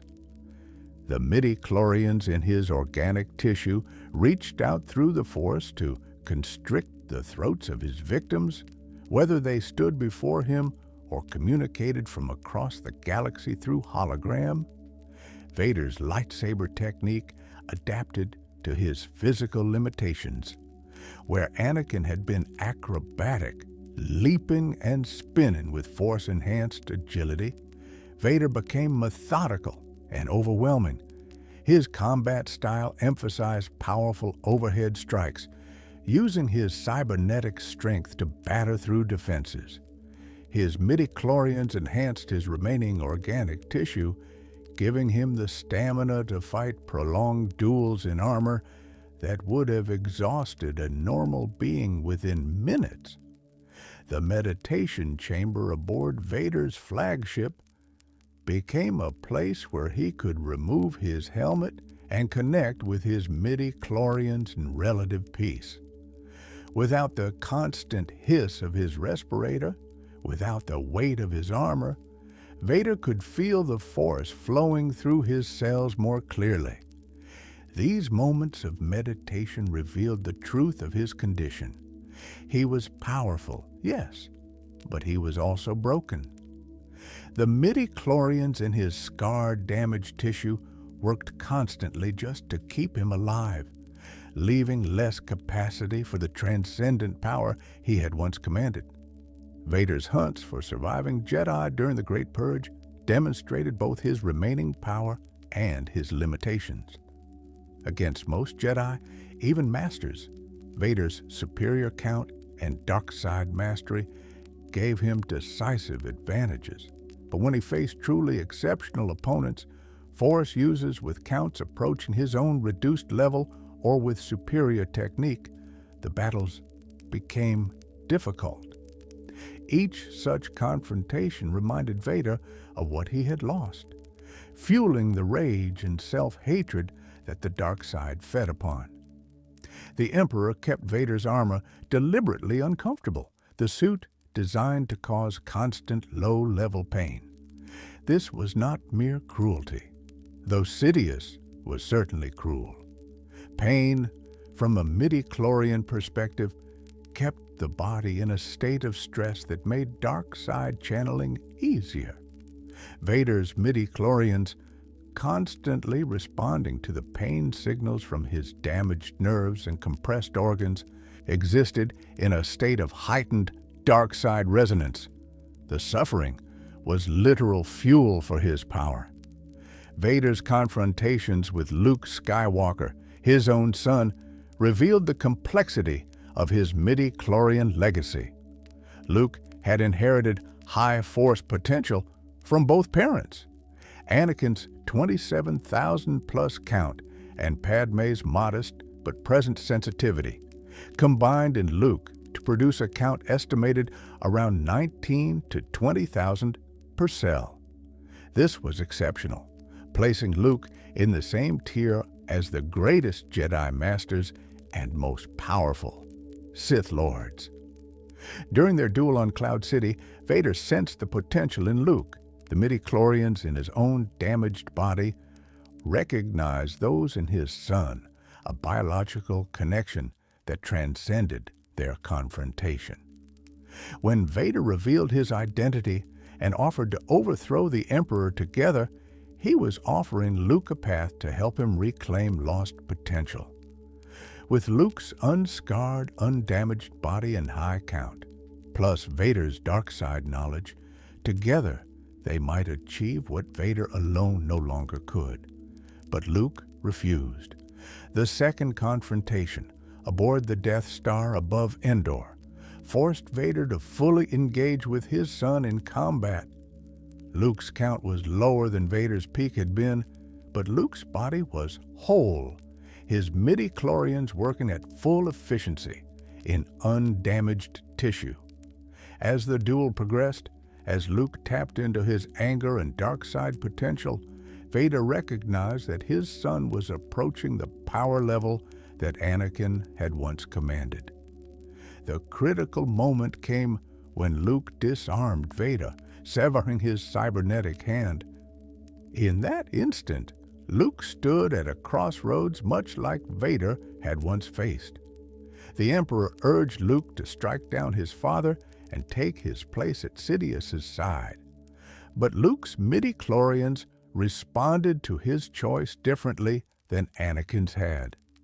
Where Anakin's had channeled fear and anger, Luke's channeled compassion and refusal. He threw away his lightsaber, declaring himself a Jedi. Vader's final act of redemption came when Sidious turned Force lightning on Luke. Watching his son writhe in agony, Vader's MIDI-CHLORIANs responded to an emotion they hadn't felt in decades. Love. Not the possessive, fearful love that had driven Anakin to fall, but selfless love, willing to sacrifice everything. Vader lifted the Emperor and threw him down the Death Star's reactor shaft, saving Luke but exposing himself to Sidious's lightning in the process. The lightning damaged Vader's life support systems catastrophically. As he lay dying in Luke's arms, Vader's midichlorians finally ceased their decades-long struggle to sustain his broken body. The potential that had once been the highest in the galaxy, reduced by injury and contained in damaged tissue and machinery, released at last. Anakin Skywalker died redeemed, his midichlorians finally at peace after a lifetime of turmoil. The science of midichlorian loss, understanding the biology of diminishment. The tragedy of Darth Vader raises important questions about the nature of midichlorians and what happens when a Force user loses substantial body mass through injury.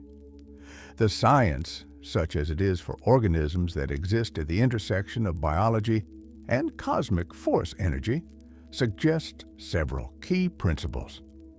First, midichlorians exist in every living cell of a force-sensitive being's body.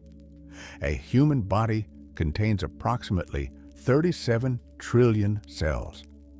For someone with a midichlorian count of 20,000 per cell, that means roughly 740 quadrillion midichlorians in their complete body.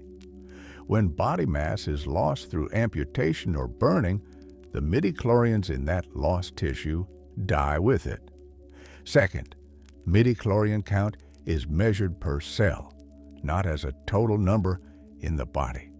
This means that if a person loses a limb, their remaining tissue should theoretically maintain the same concentration of midichlorians per cell. A count of 20,000 per cell remains 20,000 per cell, even in a body with 20% fewer cells. However, the practical reality is more complex. Force potential, the actual power a Force user can channel, appears to correlate not just with concentration per cell, but with total midichlorian population across the entire body. A being with fewer cells total has fewer midichlorians total, even if the per-cell concentration remains constant. This creates a ceiling effect, where maximum potential is reduced even if baseline force sensitivity remains high. Third, severe trauma to the body can affect midichlorian function beyond simple loss of tissue. Burns, radiation damage, severe wounds, all of these can impair the remaining midichlorians' ability to function optimally. Scarred tissue, damaged organs, compromised circulatory systems. These physical impairments can reduce the efficiency with which midichlorians channel force energy, effectively lowering functional power even if the count per cell remains technically high. For Vader specifically, the combination of lost limbs and severe burning created a devastating reduction. The limbs he lost contained substantial midichlorian populations. The tissue that burned died, taking its midichlorians with it. The organs that were damaged, particularly his lungs, struggled to support the midichlorians that remained. The end result was a Force user who maintained a high per-cell count in his surviving tissue, but whose total power was a fraction of his pre-injury potential. The cybernetic replacements Vader received could not compensate for this loss. Artificial limbs, no matter how sophisticated, contain no living cells and therefore no midichlorians. They can be moved through the Force, manipulated as one might move any object, but they cannot serve as living conduits for Force energy the way natural limbs do. This created a fundamental disconnect in Vader's body between his organic core and his mechanical extremities. Interestingly, other Force users who lost limbs reported similar but less severe effects. Luke Skywalker lost a hand to Vader on Cloud City, but that represented a relatively small percentage of his total body mass. The reduction in his midi-chlorian population was correspondingly small, perhaps 1 to 2% of his total. This was enough to be noticeable to Luke himself, a slight reduction in the ease with which he accessed the Force, but not enough to significantly reduce his overall potential. Count Dooku lost a hand to Anakin during their first duel on Geonosis, yet continued to function as one of the most powerful Sith Lords. Again, the loss was minimal as a percentage of body mass. Dooku's refined technique allowed him to compensate for any slight reduction in raw power through superior skill and knowledge. But for Vader, losing both legs below the knee, both forearms, and suffering burns across much of his remaining torso, the cumulative loss was catastrophic. Estimates vary, but conservative calculations suggest he lost 35 to 40% of his total body mass. That translated directly to a 35 to 40% reduction in his total midi-chlorian population, with additional functional impairment from the damage to his remaining tissue.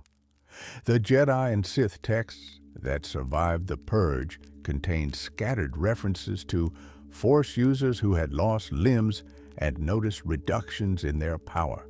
But Vader's case was unprecedented in its scale. Never before had a Force user with such astronomical potential suffered such devastating injuries and lived to continue wielding the Force. Vader became a living experiment in the limits of midi-chlorian granted power and the resilience of the dark side in sustaining life against terrible odds.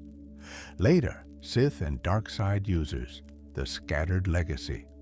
Following the death of Darth Sidious at Endor and then again at Exegol, the Sith Order, as it had existed for 1,000 years, effectively ended. The rule of two was broken. But the dark side itself could not be destroyed, and Force sensitives drawn to its power continued to emerge across the generations that followed. Galen Merrick, known as Starkiller, represented an interesting case in the years immediately before the original trilogy. Merrick was the secret apprentice of Darth Vader, taken as a child after Vader killed his Jedi father. Born with a midi-chlorian count estimated between 19 and 20,000 per cell, Marek possessed tremendous natural potential. Under Vader's harsh training, Marek's midi-chlorians were pushed to extremes. Vader's methods were deliberately brutal, designed to forge Marek into a weapon capable of helping Vader overthrow Sidious. The training stimulated Marek's midi-chlorians to states of constant hyperactivity, granting him Force powers that impressed even Vader. Marek could pull a Star Destroyer from orbit, could defeat Jedi Masters, could stand against Sidious himself in direct combat. But Marek's story ended in tragedy, his body destroyed while saving the founders of the Rebel Alliance from the Emperor's wrath. His midi-chlorians, pushed beyond sustainable limits by years of abuse and then expended in a final burst of protective power, ceased to function. Marek died, and with him died one of the last links to the Sith tradition of pushing midi-chlorians to their absolute limits regardless of the cost. Years later, another dark side user would emerge with surprising midi-chlorian potential. Kylo Ren, born Ben Solo, was the grandson of Anakin Skywalker and the son of Han Solo and Leia Organa.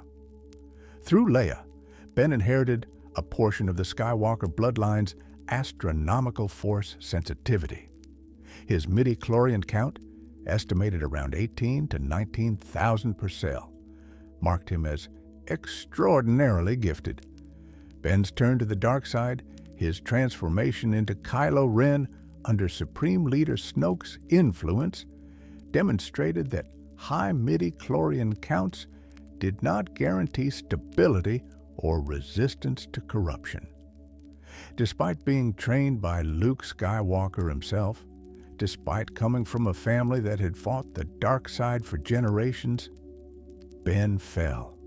His midi-chlorians responded to his anger, his sense of inadequacy, his complicated feelings about his grandfather's legacy, channeling those emotions into dark side power. As Kylo Ren, Ben displayed force abilities that echoed his grandfather's power. He could stop blaster bolts in mid-air, freezing them through the force for extended periods. He could probe minds with brutal efficiency, extracting information through force-assisted interrogation. His lightsaber technique, raw and aggressive, utilized his high midi-chlorian count to overwhelm opponents through sheer power rather than refined skill. But Kylo Ren also demonstrated the limits of potential without proper training. His control was incomplete. His power often expressed in violent outbursts rather than calculated applications. When he faced Rey Palpatine, a Force user with comparable midi-chlorian counts but different training, their duels were remarkably even. Kylo's raw potential was matched by Rey's instinctive connection to the Force, creating confrontations that hinged on skill and circumstance rather than pure biological advantage. Rey herself represented an anomaly in midi-chlorian terms. As the granddaughter of Darth Sidious, she inherited Force potential from one of the most powerful Sith Lords in history. Her count, estimated around 20 to 21,000 per cell, placed her in the same tier as Sidious himself and the ancient Sith Lords. But unlike the Sith, Rey's midi-chlorians were not cultivated through dark side practices from childhood. Instead, Rey's Force abilities manifested instinctively, her midi-chlorians responding to need and danger without formal training to guide them. This created situations where Rey performed feats that should have required years of practice, her astronomical count allowing her to access Force powers through pure instinct. When she defeated Sidious, reborn at Exegol, channeling the power of all the Jedi who had come before, her midi-chlorians served as conduits for Force energy on a scale perhaps never before achieved by a single living being. The sequence at Exegol raises fascinating questions about midi-chlorian capacity and limits. Rey, standing alone against Sidious and his dark side cult, called upon the Force spirits of every Jedi. Their collective power flowed through her midi-chlorians in a wave of light side energy that overwhelmed Sidious's dark side lightning. For a moment, Rey's midi-chlorians were channeling not just her own Force connection, but the combined might of generations of Jedi Masters. The strain this placed on her body was catastrophic. Rey died, her midi-chlorians burned out by the sheer volume of Force energy they had been asked to channel. But Ben Solo, redeemed at last and driven by love as his grandfather had been in his final moments, gave his own life to resurrect her. Through the Force bond they shared, Ben's midi-chlorians transferred their remaining vitality to Rey's body, jump-starting her cellular processes and bringing her back from death.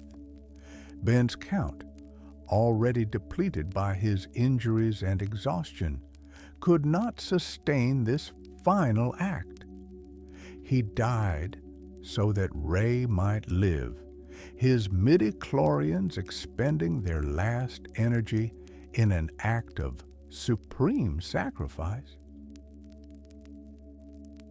The Imperial experiments, weaponizing MIDI-CHLORIANS.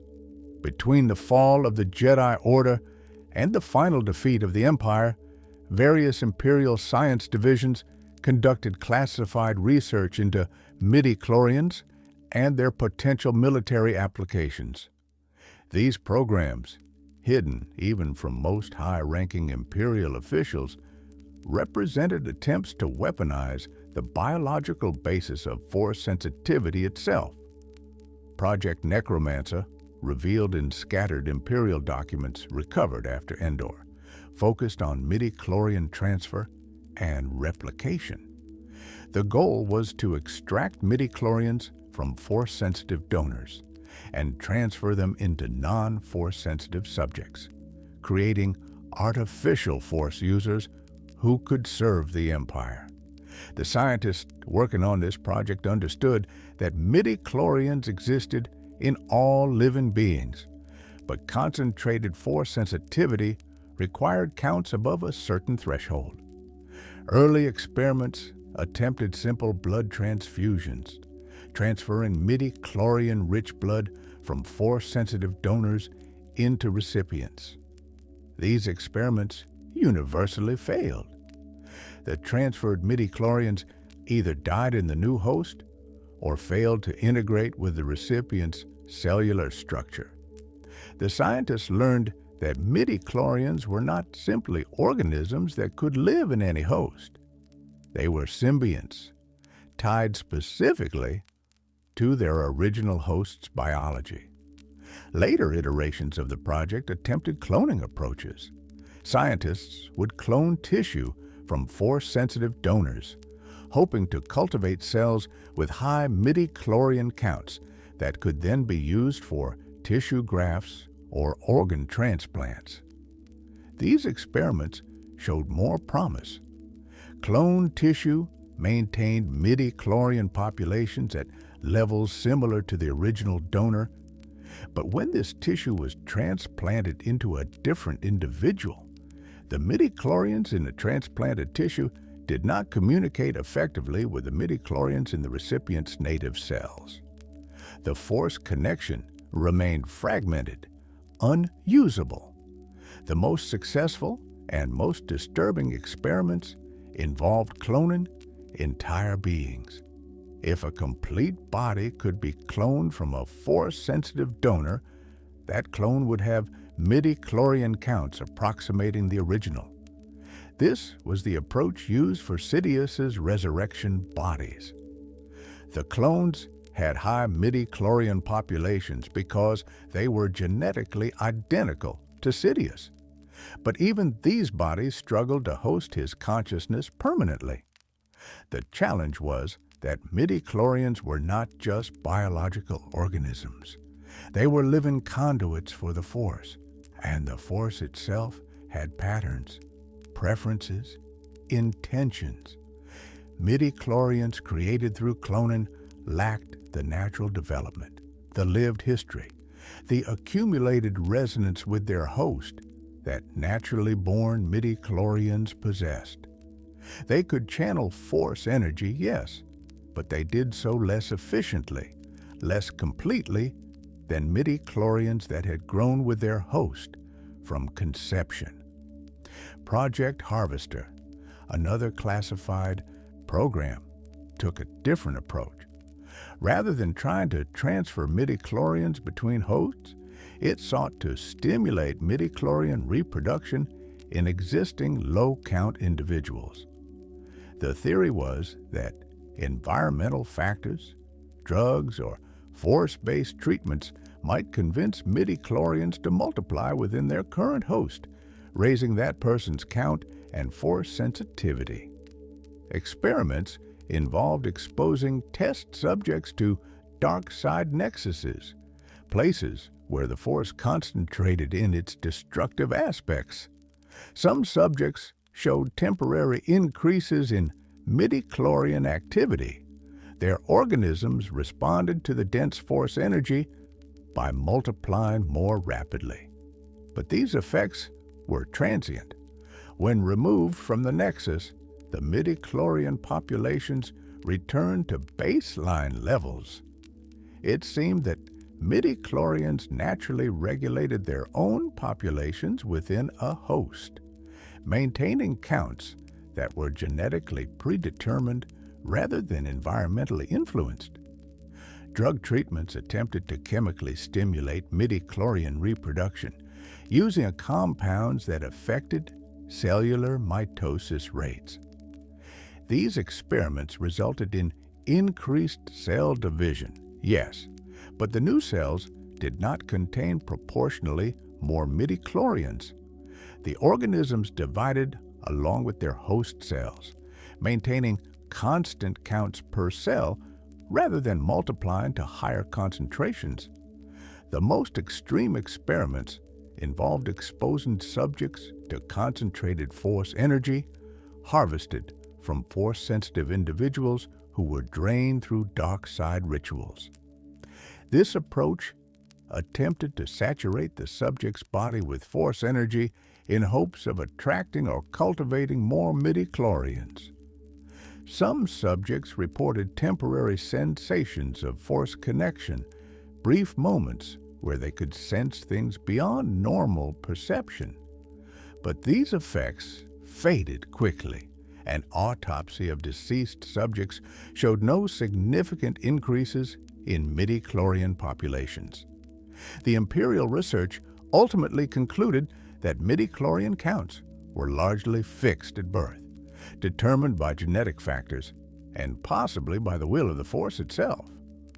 While dark side techniques could enhance how effectively one's existing MIDI-CHLORIANs channeled force energy, actually increasing the count in a living individual beyond their genetic baseline proved impossible with available technology and understanding. One project, known only by the designation Epsilon 9, investigated reports that Jedi who lost limbs sometimes reported feeling their MIDI-CHLORIAN counts diminish.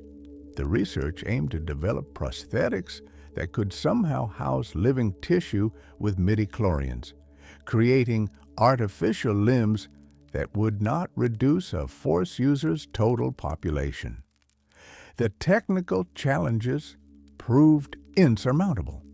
Living tissue required blood supply, nutrient delivery, waste removal. Integrating such biological systems into prosthetics while maintaining the tissue's viability and its MIDI-CHLORIAN population required medical knowledge far beyond what the Empire possessed. These Imperial programs, despite consuming enormous resources and conducting experiments that ranged from unethical to horrifying, produced no practical methods for artificially creating Force-sensitive operatives. The MIDI-CHLORIANs, it seemed, resisted manipulation at this fundamental level. They could be studied, their behavior could be observed, but they could not be truly controlled or artificially replicated in ways that produced functional force sensitivity. The failure of these programs vindicated, in a sense, the Jedi philosophy that the Force had its own will and could not be compelled through science or technology alone. But it also demonstrated the dark side's willingness to pursue forbidden knowledge regardless of the cost. The test subjects who died in these experiments, the Force-sensitive individuals who were used as unwilling donors, they paid the price for the Empire's hunger to weaponize the very biological foundation of force sensitivity. Comparative analysis. MIDI-CHLORIAN counts across Sith history. Looking across the timeline of Sith Lords and their estimated MIDI-CHLORIAN counts, certain patterns emerge that illuminate the relationship between biological potential and actual power achieved. At the absolute peak, Anakin Skywalker stood alone with counts exceeding 27,000 per cell. No other measured Force user in recorded history matched this level. Anakin represented a biological anomaly, a being created by the Force itself rather than through normal reproduction. His potential was theoretical perfection, though his achievement of that potential was tragically incomplete. The next tier, ranging from approximately 20 to 22,000 per cell, included figures like Darth Sidious, Darth Vitiate, and Rey Palpatine. These were beings whose biological potential placed them among the absolute strongest Force users in history. Their MIDI-CHLORIAN counts gave them the raw power to achieve feats that seemed godlike to lesser Force sensitives. Vitiate's immortality spanning centuries, Sidious's ability to hide in plain sight from the entire Jedi Order, Rey's channeling of all the Jedi against Sidious, these achievements required the tremendous biological foundation that counts in this range provided. The third tier, approximately 18 to 20,000 per cell, included Sith Lords like Darth Plagueis, Darth Revan, Marka Ragnos, Naga Sadow, and Galen Merrick, Starkiller. These were immensely powerful Force users, individuals who shaped galactic events and left lasting legacies. Their counts were high enough to grant them access to the full spectrum of Force abilities, to perform feats of power that awed those around them, yet they remained a step below the absolute peak. The fourth tier, ranging from 16 to 18,000, encompassed Sith like Darth Bane, Frida Nad, Kylo Ren, and post-Mustafar Darth Vader. These Force users possessed counts that any Jedi Order would have recognized as exceptional. They could become Jedi Masters or Sith Lords of considerable power, but they lacked the overwhelming potential of the higher tiers, needing to rely more heavily on technique, knowledge, and strategic thinking to compensate for their relatively lesser raw power. The fifth tier, approximately 14 to 16,000, included Count Dooku, Darth Tyrannus, Darth Maul in his prime, and various ancient Sith Lords like Exar Kun. At this level, Force users were undeniably powerful, capable of feats far beyond normal beings, but they represented the threshold where technique and specialization became crucial. These Sith Lords typically excelled in specific areas: Dooku in refined dueling, Maul in physical combat, Exar Kun in Sith sorcery. They maximized their potential through focused development, rather than relying on raw power alone. Below this threshold, MIDI-CHLORIAN counts became less decisive in determining a Sith Lord's ultimate power level. A Force user with 12,000 per cell could potentially match or exceed one with 15,000 through superior training, better technique, or specialization in particular Force abilities. The biological potential mattered, but it became one factor among many, rather than the primary determinant of power. What this comparative analysis reveals is that MIDI-CHLORIAN counts set ceilings, but not floors. A being with astronomical counts like Anakin Skywalker had the potential to become the most powerful Force user ever, but without proper training and emotional control, that potential could be squandered or actively destructive.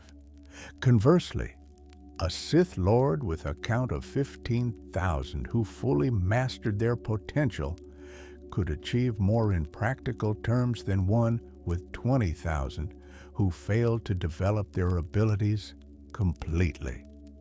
The analysis also shows that the highest counts did not guarantee the longest reigns or the most successful careers. Darth Vitiate, with his 20,000-plus count, ruled for over a millennium through a combination of his biological potential and his dark side knowledge. But Darth Bane, with a lower count, fundamentally restructured the entire Sith Order through philosophy and strategy rather than raw power. Darth Sidious, achieved what countless Sith with comparable counts could not. He actually destroyed the Jedi Order and ruled the galaxy, accomplishing this through political cunning as much as force power. The lesson, repeated throughout Sith history, was that MIDI-CHLORIANS granted potential, but potential without wisdom, without technique, without strategic thinking, was insufficient for true mastery. The greatest Sith Lords were those who understood their own biological capabilities and pushed them to absolute limits, while also developing the knowledge and skills to apply that power effectively. The philosophy of potential. What MIDI-CHLORIANS meant to the Sith beyond the pure biology, beyond the counts and measurements and cellular concentrations, MIDI-CHLORIANS held philosophical significance for the Sith. They represented the intersection of destiny and choice, of nature and nurture, of what one was born with and what one could achieve through will alone. The Jedi viewed MIDI-CHLORIANS as gifts from the Force, blessings to be accepted with humility and used in service to others. High counts were signs of great responsibility, indicators that the Force had chosen someone for important work. The Jedi taught that one should be grateful for whatever count one possessed and should develop it through patient training and self-discipline. The Sith rejected this philosophy entirely. To the Sith, MIDI-CHLORIANS were not gifts, but tools. They were biological resources to be exploited, maximized, pushed beyond safe limits in pursuit of power. High counts were not responsibilities, but advantages, weapons to be honed and used to dominate those with lesser potential. The Sith viewed their MIDI-CHLORIANS as property, as extensions of their will to be commanded rather than partners to be respected. This fundamental difference in how the two orders viewed MIDI-CHLORIANS reflected their deeper philosophical divides. The Jedi sought harmony with the Force, accepting their place within a cosmic order larger than themselves. Their MIDI-CHLORIANS were meant to serve as conduits for the Force's will, helping Jedi sense what the Force wanted and act accordingly. The Sith sought dominance over the Force, treating it as energy to be seized and directed according to their own desires. Their MIDI-CHLORIANS were meant to serve their will, channeling Force energy not according to what the Force wanted, but according to what the Sith Lord demanded. This was the core of dark side philosophy, the imposition of personal will over cosmic will, the assertion that power belonged to those strong enough to claim it. The Sith understanding that MIDI-CHLORIANS could be manipulated, that their behavior could be altered through dark side techniques, reinforced this philosophy.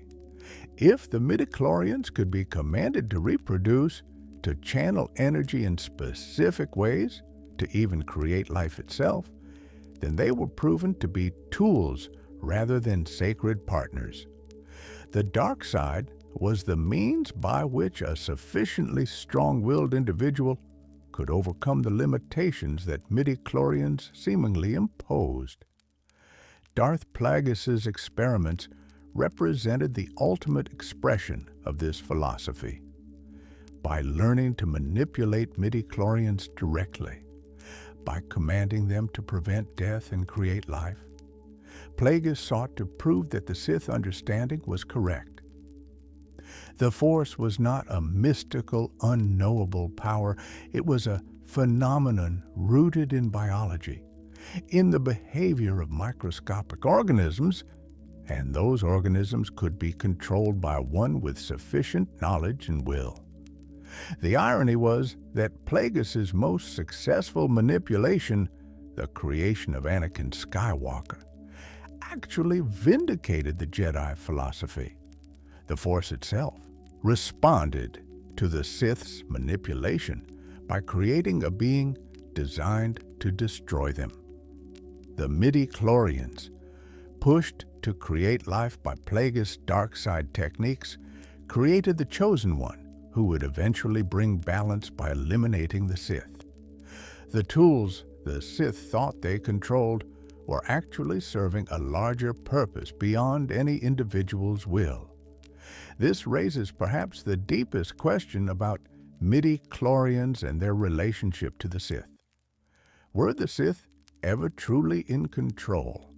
When a Sith Lord commanded their MIDI-CHLORIANS to channel lightning or enhance their strength or probe a victim's mind, were those MIDI-CHLORIANS obeying the Sith's will, or were they obeying the Force's will that the Sith should have that power in that moment? The Sith would have rejected this question entirely, declaring it sophistry designed to undermine the reality of their achievements. They had trained, studied, pushed themselves to extremes, and their power was real. The lightning that shot from their fingers was tangible. The minds they dominated genuinely bent to their will. The MIDI-CHLORIANS in their cells were responding to their commands, not to some abstract cosmic purpose. But the pattern of Sith history suggests otherwise. Every Sith Lord, no matter how powerful, eventually fell. Every attempt to achieve true immortality ultimately failed. Every plot to permanently dominate the galaxy was eventually thwarted. The MIDI-CHLORIANS that granted the Sith their power also, in the long view, ensured their destruction. They were tools that could not be permanently possessed, potential that could not be sustained across generations, biological advantages that carried their own built-in limitations and consequences. The final lesson of MIDI-CHLORIANS and the Sith is perhaps this: potential and power are not the same as wisdom or permanence. The highest counts, the most refined techniques, the deepest dark side knowledge, none of these could overcome the fundamental truth that the Force itself had purposes beyond any individual's ambition. The MIDI-CHLORIANS serve those larger purposes even when they seem to be serving a Sith Lord's personal will. Conclusion: the legacy of the Sith and their microscopic symbionts. As we reach the end of our journey through the shadowed history of the Sith and their relationship with MIDI-CHLORIANS, certain truths stand illuminated in the darkness. The story of the Sith is inseparable from the story of these microscopic organisms.